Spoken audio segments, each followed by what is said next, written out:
Saudara-saudara yang dikasihi Tuhan, tidak terasa sekarang sudah memasuki Minggu Advent 4. Berarti sebentar lagi kita akan merayakan Natal, yaitu kelahiran Yesus Kristus, Sang Mesias yang telah diramalkan dan dinubuatkan dalam kitab para nabi dan kitab lainnya.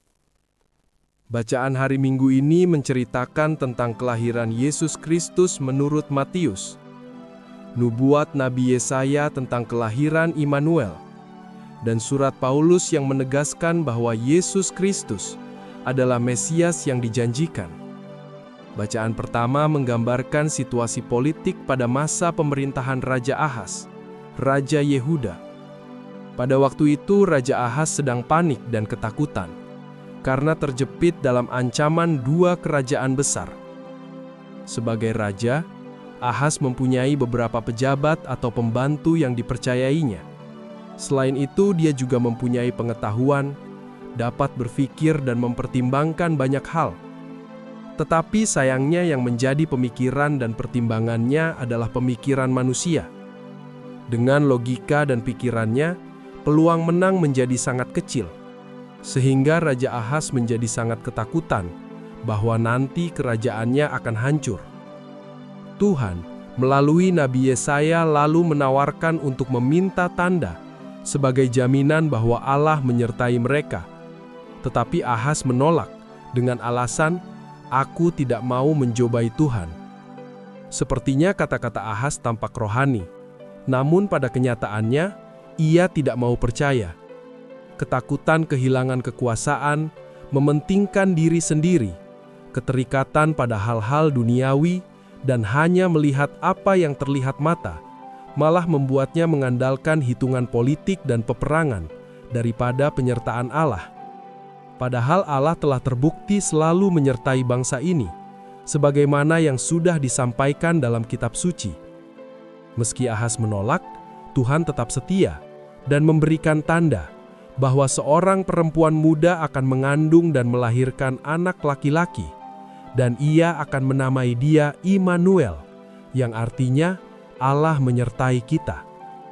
Kerajaan musuh bahkan kerajaan dunia akan hancur, tetapi dengan kelahiran Yesus, kerajaan Allah tidak akan berakhir. Perhatikanlah bahwa Allah tetap memberi tanda, walaupun manusia menolak dan tidak percaya. Tanda itu bukan bangunan megah, bukan pasukan besar, bukan mujizat spektakuler, tetapi seorang anak. Anak yang merupakan tanda dari Allah itu lembut, rapuh, dan sederhana. Tapi justru melalui kelemahan itulah Allah menunjukkan kekuatannya. Ratusan tahun berlalu, generasi lama mati dan generasi baru telah timbul, dan manusia mungkin sudah melupakannya. Tetapi janji itu tidak hilang. Allah tidak pernah lupa. Paulus menyatakannya dengan jelas, bahwa nubuat itu sudah digenapi dalam diri Yesus Kristus, yang menurut daging berasal dari keturunan Daud. Paulus mengatakan, nubuat itu bukan dongeng, nubuat itu sudah dipenuhi dalam diri Yesus. Melalui Kristus, kita dipanggil untuk menjadi umat yang kudus. Artinya, iman bukan sekedar mengagumi janji Allah, tetapi menjawabnya dengan hidup yang selaras dengan kehendak-Nya. Dalam Injil hari ini, kita bertemu dengan seseorang beriman yang sedang menghadapi situasi yang membingungkan, yaitu Yusuf. Bagaimana tidak bingung? Maria tunangannya telah mengandung sebelum mereka hidup bersama sebagai suami istri. Menurut hukum Yahudi, ia bisa menceraikan Maria, tetapi karena Yusuf orang yang tulus hati, ia ingin melakukannya dengan cara yang baik, tanpa mempermalukan Maria. Dalam situasi itu, Allah hadir melalui mimpi dan berkata, "Jangan takut." Dua kata ini adalah inti panggilan iman. Yusuf, seorang yang saleh dan mengetahui janji Allah akan datangnya Mesias dalam kitab Taurat, sebenarnya tidak mengerti, dan Allah tidak menjelaskan secara detail. Allah hanya meminta Yusuf untuk percaya dan taat. Berbeda dengan Ahaz yang menolak untuk percaya, karena imannya, Yusuf percaya dan taat kepada Allah, walaupun belum memahami sepenuhnya. Ketaatannya itulah memungkinkan Yesus, Sang Immanuel, hadir ke dalam dunia. Dari bacaan-bacaan ini, dapat dirangkum bahwa Allah sudah memanggil setiap manusia untuk selalu berpegang kepadanya. Namun tanggapan manusia tidak sama. Ada yang menolak, ada yang menerima tetapi setengah-setengah, dan ada yang menerima dan melaksanakannya. Dalam kehidupan sehari-hari, apalagi dalam keadaan terjepit, ekonomi sulit dan banyak masalah, manusia sering seperti Ahaz, yaitu memakai logika dunia, lebih mengandalkan strategi manusia, lebih memilih jalan pintas, hanya melihat apa yang terlihat mata, dan tidak mau mempercayakan hidup kepada Allah. Keterikatan pada duniawi seperti lebih mementingkan kekuasaan dan diri sendiri, takut kehilangan apa yang sudah dimiliki dan lain-lain, menjadi alasan utamanya. Allah menghendaki kita seperti Yusuf, yang percaya ketika tidak mengerti, taat meskipun gelap, dan tetap setia, walaupun rencana Allah tampak tidak masuk akal.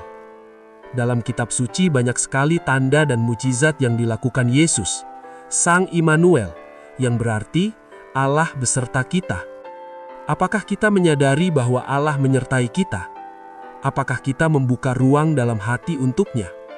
Atau apakah kita lebih sibuk mengatur hidup menurut kehendak kita sendiri? Marilah kita masuk dalam doa dan keheningan. Marilah kita sadari bahwa nafas kita berasal dari Allah. Tanpa Allah, kita tidak dapat hidup dan tidak dapat berbuat apa-apa. Marilah kita renungkan dan syukuri bahwa kita hidup dalam suasana yang aman, tentram dan damai, tidak dalam masa peperangan.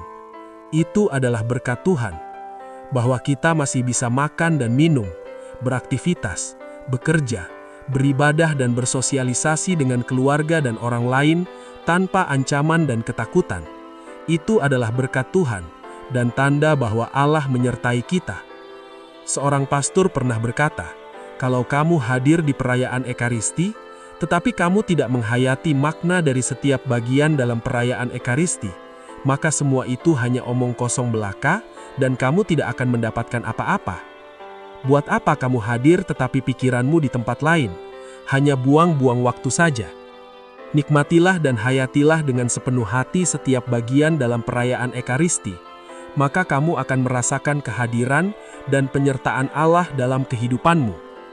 Marilah kita senantiasa bersyukur dan berterima kasih atas kehidupan dan segala hal yang telah kita terima, yang semuanya itu merupakan pemberian dan tanda cinta dan kasih Allah kepada kita semua.